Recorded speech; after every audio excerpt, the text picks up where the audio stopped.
there are two types of کنجوس. یہ there are two type بہت جگہوں پہ میرے بیان میں آج کل آ رہا ہے, اس سے یاد رہ جاتا ہے. انگلش میں کنجوس کو کیا کہتے ہیں؟ مائزر. اردو میں کیا کہتے ہیں؟ کنجوس. اور کوئی لفظ نہیں ہے. عربی چونکہ بلیغ زبان ہے نا, تو عربی میں there are two types of کنجوسز. کنجوس لوگوں کی کتنی ٹائپس ہیں؟ دو. ایک کو بخیل کہا جاتا ہے اور ایک کو شحیح. شین حلوے والی ہے پھر حلوے والی ہے. یہ آسانی سے سمجھ میں آتی ہے. حلوے والی ہے آسانی سے سمجھ میں آ جاتی ہے نا. ہاں بولتا تو سمجھ میں نہیں آ رہا ہوتا. اس کو کہتے ہیں شحیح. بخیل کہتے ہیں اپنی دولت پہ سانپ بن کے بیٹھ گیا, لوگوں پہ بالکل بھی خرچ نہیں کرتا, بخودی میں لگا رہتا ہے. کنجوس شحیح یعنی شح کہتے ہیں کم بخت اپنے اوپر بھی خرچ نہ کر رہا ہو. ہے بھائی, ایک تو ہوتا ہے نا پبلک کے لیے سخی نہیں ہے, سارا بچا بچا کے خود ہی کھاتا رہتا ہے, خود ہی کھاتا رہتا ہے. جیسے وہ ایک کنجوس باپ تھا. یہ قصے جو پہلے سے بیان سن رہے ہیں انہوں نے بہت دفعہ سن لیے ہوں گے, نئے نئے لوگ آتے ہیں تو سنانے میں کوئی حرج نہیں ہے.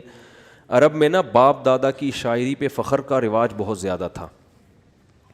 باپ دادا کی شاعری پہ فخر کہ میرے ابا ایسے, وہ کہتے ہیں میرے ابا ایسے. تو ایک شاعر نے اپنے باپ کی سخاوت شاعری میں بیان کی اور مقابلہ جیت گیا کہ میرے ابا ایسے سخی, میرے ابا ایسے سخی, کبھی دسترخوان نہیں لپیٹا گیا ان کا, اور دیگ ہمیشہ چولہوں پہ جلتی رہتی تھی, اور لوگوں کا تانتا ایسی شاعری کی ہے کہ مقابلہ جیت گیا بھائی. ایک دن ایک بندہ اس کے گھر میں ملنے کے لیے آیا تو دیکھا کہ اس کا جو ابا ہے نا, جس کی سخاوت بیان کر کے یہ مقابلہ جیتا تھا, اس ابا کو دیکھا کہ بکری کے تھن سے منہ لگا کے دودھ پی رہا ہے. ٹھیک. اس نے بولا یار یہ آپ کے ابا کیا کر رہے ہیں؟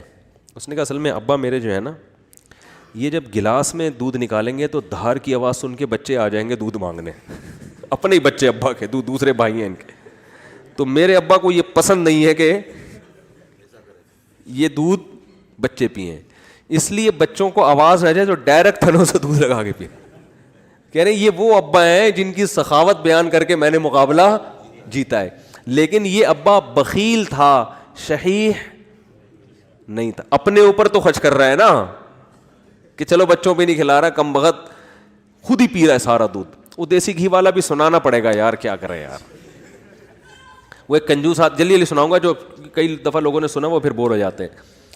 ایک کنجوس دیسی گھی لے کر آیا, ڈبہ لے کر آیا, تو بچوں سے کہا کہ اس کو کھولنا نہیں ہے, ڈبے سے لگا لگا کے کھاؤ نا, کیونکہ باہر بھی چکنائی ہوتی ہے نا. جب یہ ڈبہ بالکل چکنائی ختم ہو جائے گی نا, پھر ڈبہ کھلے گا اندر سے.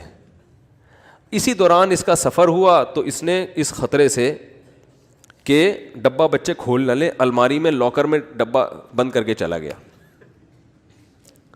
ایک مہینے بعد آیا, بچوں سے پوچھا دیسی گھی تو نہیں, ڈبہ تو نہیں کھولا؟ نہیں ابا. پھر کیا کرتے تھے؟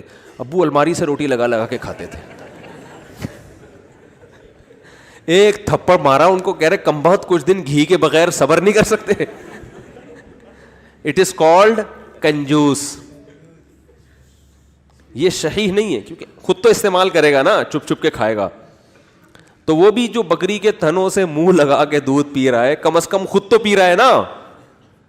اور کنجوس کی جو سپرلیٹو ڈگری ہے وہ یہ ہے کہ خود بھی نہ پیے کہ دودھ کم نہ ہو جائے. تھنوں میں دودھ جمع ہوتے, وہ نے دے رہا ہے یار کہیں کم نہ ہو جائے, پھر دو قطرے نکالے کہیں سوکھ نہ جائے, بس اتنا. تو یہ آج معاشرے میں, پہلے تو ہم ان چیزوں کو لطیفہ اور مذاق سمجھتے تھے, لیکن جب آدمی چلتا پھرتا ہے نا, دیکھو ہم نے تو 8-10 سال علماء کے ساتھ گزارے, پبلک سے ہمارا ریلیشن ہی ختم ہو گیا تھا. جب مدرسوں میں گئے نا وہ سارے دوستیاں یاریاں چھوڑ گئی, بالکل ایک علماء صلحاء کے ساتھ بیٹھنا, ان کی سخاوتیں ہم نے اتنی دیکھی ہم حیران ہوتے تھے. جب پبلک میں دوبارہ جانا ہوا نا تو پھر ایک عجیب ماحول نظر آیا کہ یار یہ کیا ہو رہا ہے. تو ہم نے ایسے لوگ بھی دیکھے دوسروں پہ خرچ نہیں کرتے, اور ایسے بھی دیکھے جو اپنی جان پہ بھی خرچ کرنے کے لیے تیار نہیں ہے. بچاؤ بچاؤ بچاؤ بچاؤ. بھائی تو خرید لے گاڑی یار, کیا جا رہا ہے, اچھی گاڑی میں گھوم لے بھائی. تو اچھے لوگ بھی ملتے ہیں. ایک صاحب کا وزن ذرا زیادہ تھا, وہ گاڑی میں 2 سیٹیں بک کراتے تھے جب بھی بس میں جانا ہوتا نا. مجھے کہنے لگے یار میں تھوڑا سا بھاری ہوں تو مجھے چپک کے بیٹھنا پڑتا ہے, تو پچھلی آدھی سیٹ میں لے لیتا ہوں, ڈرائیور سے بولتا ہوں اس پہ 2-3 بندوں سے زیادہ نہیں بیٹھیں گے, میں ڈبل ٹکٹ دیا ہے. مجھے اچھا لگا, انہوں نے کہا یار سہولت کے لیے انسان پیسے کماتا ہے تو سفر تو تمیز سے گزر جائے نا, تو پیسے خرچ کرنا سیکھو اللہ کے بندو. جو کام پیسوں سے ہو سکتا ہے وہ خود نہیں کرو, ٹھیک ہے نا. جو اللہ نے اگر دیا ہے پیسہ, خود کچھ اور کر لو, پھر ٹائم بچاؤ اپنا. تو میری عادت پتہ ہے کیا ہے, میرے پاس اگر پیسے ہوتے ہیں تو میں اپنا ٹائم کو بچانے کی بڑی فکر کرتا ہوں. ابھی گاڑی پنچر تھی, پنچر بھی نہیں, ہوا کم تھی, تو میں نے کسی سے کہا یار تو ڈلوا کے لے آ. میرے دل میں سوچا اس کو زیادہ پیسے دے دوں گا میں, جتنا ان کے بنتے ہیں تھوڑے سے کیا ہو جائیں گے, کہ یہ کام بھی انہیں سے لے لو یار, اپنا ٹائم میں کسی اور چیز میں لگا لو, ٹھیک ہے نا.